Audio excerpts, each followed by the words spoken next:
یا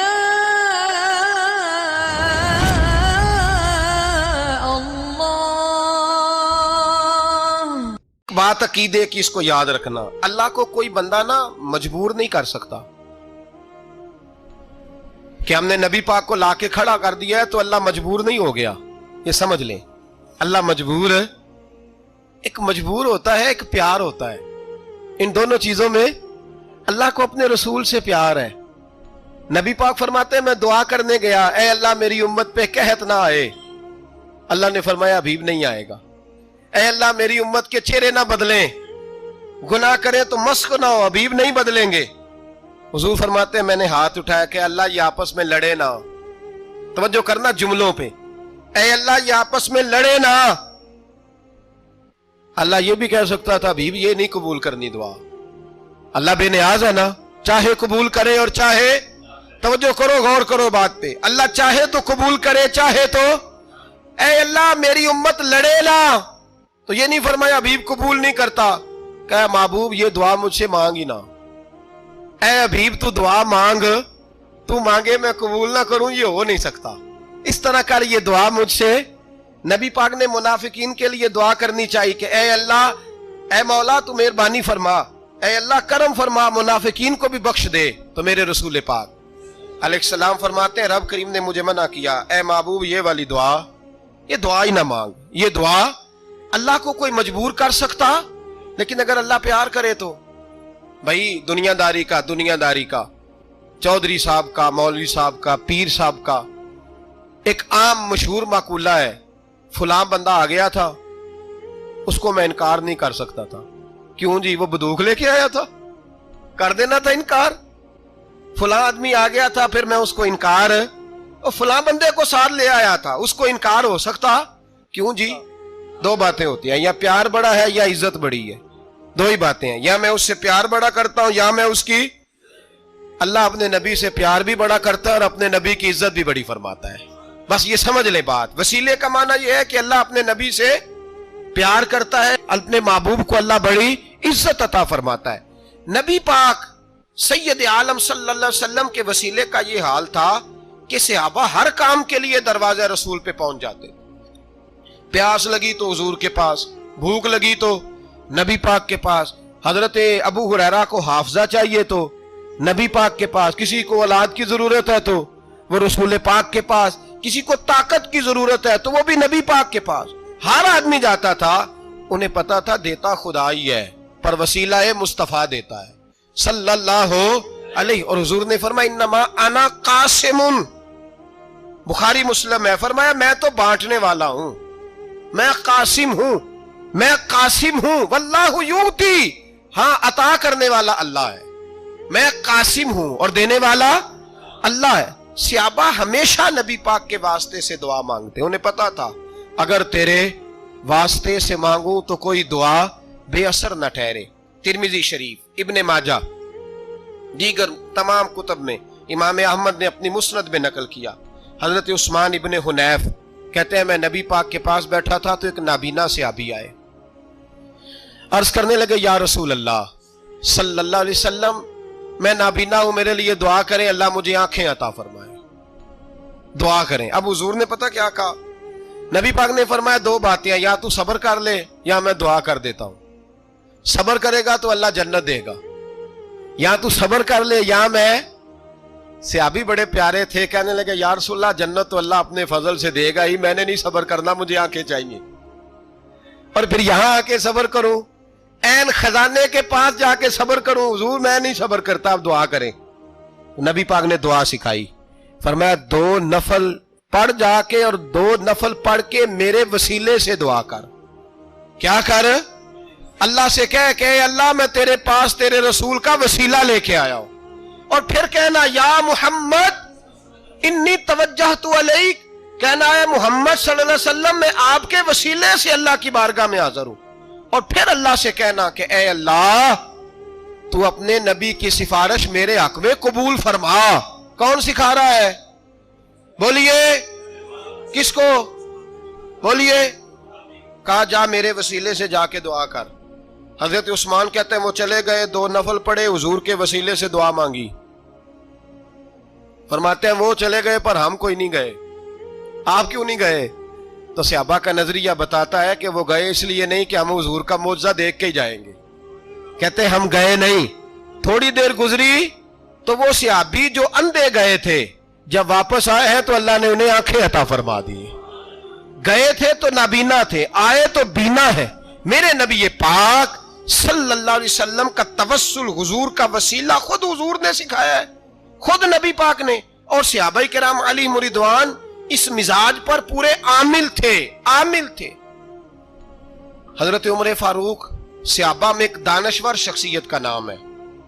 علم کے لحاظ سے, عمل کے لحاظ سے, بصیرت کے لحاظ سے, تقوی کے لحاظ سے ایک بڑی انفرادی اور منفرد شخصیت ہے. حضرت عمر کے زمانے میں قحط پڑ گیا, بارش نہیں ہوتی, حالات بڑے دگرگوں ہیں, پریشانی ہے. لوگ سیدنا فاروق اعظم سے پوچھتے ہیں حضور اب کیا بنے گا؟ جو میں نے پہلے حدیث آپ کی خدمت میں عرض کی وہ ترمذی اور ابن ماجہ سے. اب جو حضرت عمر کی روایت عرض کر رہا ہوں یہ صحیح بخاری میں موجود ہے. حضرت عمر فاروق رضی اللہ تعالیٰ عنہ کا زمانہ مبارکہ, قلت آ گئی, قحط آ گیا, بارش شدید ہے, صحابہ پریشان ہے. جناب عمر فاروق رضی اللہ تعالیٰ عنہ سے کہتے ہیں حضور کرنا کیا ہے؟ حضرت عمر پہلے تو خاموش رہے, پھر حضور کے چچا جناب عباس کو بلایا, کوئی بات نہیں کی. جناب عباس کا بازو پکڑا اور کھلے میدان میں لے گئے. حضرت عمر دعا کرتے ہیں اور پوری امت کو دعا کا طریقہ بتلاتے ہیں. حضرت عمر کہتے ہیں اگر قبول کرانی ہے تو یہ طریقہ اختیار کرو, اگر اللہ کی بارگاہ میں دعاؤں کو مستجاب کرانا ہے تو یہ رنگ ہے جو امت مسلمہ کو میں سکھا رہا ہوں. حضرت عمر نے جناب سیدنا عباس رضی اللہ تعالیٰ عنہ کو کھڑا کیا سامنے اور دعا فرمائی, اللہم انا نتوسل الیک بنبیک, اے اللہ ہم تیری بارگاہ میں تیرے نبی کے وسیلے سے دعا کرتے ہیں, فتسقینا, ہمیں بارش عطا فرما. ہمیں کس کے وسیلے سے؟ حضور. اور پھر کہا اللہم انا نتوسلک بام نبیک, اے اللہ ہم نے اپنے نبی کے چچا کے وسیلے سے بارش عطا فرما. اے اللہ ہمیں اپنے رسول کے چچا کے وسیلے سے, حضرت عباس کے وسیلے سے بارش دے. صحابہ کہتے ہیں جب ہم گئے تھے دعا مانگنے تو خشک سالی تھی, اور جب گھروں کو آ رہے تھے تو ہمارے کپڑے بارش سے بھیگ چکے تھے.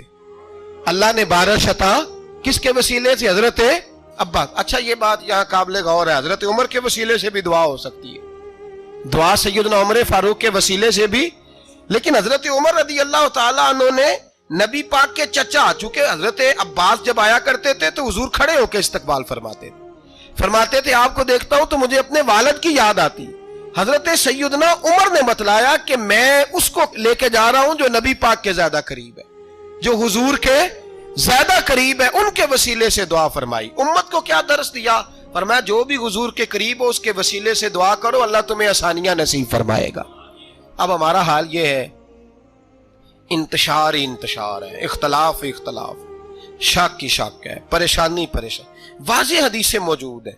میں آج ایک صاحب کو پڑھ رہا تھا, پتہ نہیں لوگ کیوں پریشانی کا شکار ہیں, کیوں لوگ اس آزمائش کا شکار ہیں. کہتے ہیں جی وسیلہ نہیں دینا چاہیے, سیدھا نیک عمل کرو. او میرے بھائی, میں نے کہا کہ اللہ کسی وسیلے کا محتاج, اللہ محتاج نہیں, لیکن اس کی عادت ہے وہ وسیلے کو پسند فرماتا ہے.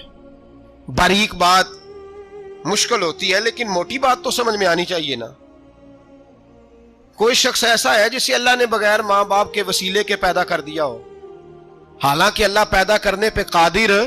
حضرت آدم کو کیا ہے نا, حضرت حوا کو, جناب عیسیٰ علیہ السلام کو بغیر باپ کے پیدا, لیکن یہ اس کی عادت, وہ جب پیدا کرتا ہے تو ماں باپ کے وسیلے سے پیدا کرتا ہے, پھر جب روزی دیتا ہے تو پھر بھی کسی نہ کسی, کیا اس نے حکم دے دیا ہے؟ روزی کون دیتا ہے؟ تو اللہ کا یہ حکم ہے کہ کنڈی لگا کے اندر پنکھا چلا کے سوئے رہو, روزی پہنچ جائے گی. کہتا اٹھ, کوئی سبب پیدا کر, باہر نکل, محنت کر, وسیلہ بنا. جو آدمی کہتا ہے جی میں کپڑے سی بھی خود لیتا ہوں, استری بھی کر لیتا ہوں, دھو بھی لیتا ہوں, اس سے سوال یہ ہے کہ بنا بھی لیتے ہو.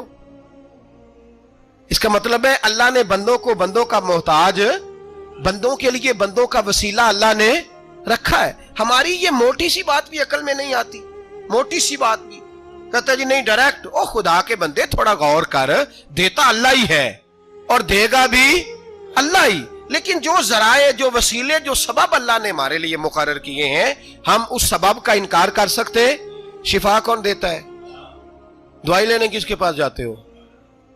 تو آپ اس طرح کریں نا، چپ کر کے گھر بیٹھیں، تسبیح پڑھیں، یا شافی الامراض، یا شافی الامراض، او شفا دینے والے، او شفا دینے والے، سارا دن جی وظیفہ پڑھیں، شفا کون دے گا؟ تو وظیفہ پڑھو چپ کر کے، دوائی لینے کیوں گئے ہو؟ لیکن اللہ کے حبیب کا ہی فرمان ہے کہ بیمار ہو جاؤ تو دوائی بھی کھاؤ، پرہیز بھی کرو۔ یہ سارے فرمان ہمیں بتاتے ہیں کہ وسیلہ لینا، وسیلہ دینا، یہ تو اللہ تبارک و تعالیٰ کا طریقہ مبارکہ ہے۔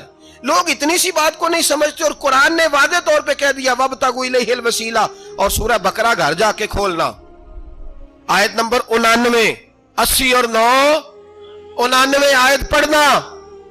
کفار نے، یہودیوں نے نبی پاک کی علامتیں پڑھ لی تھی تورات، زبور اور انجیل میں۔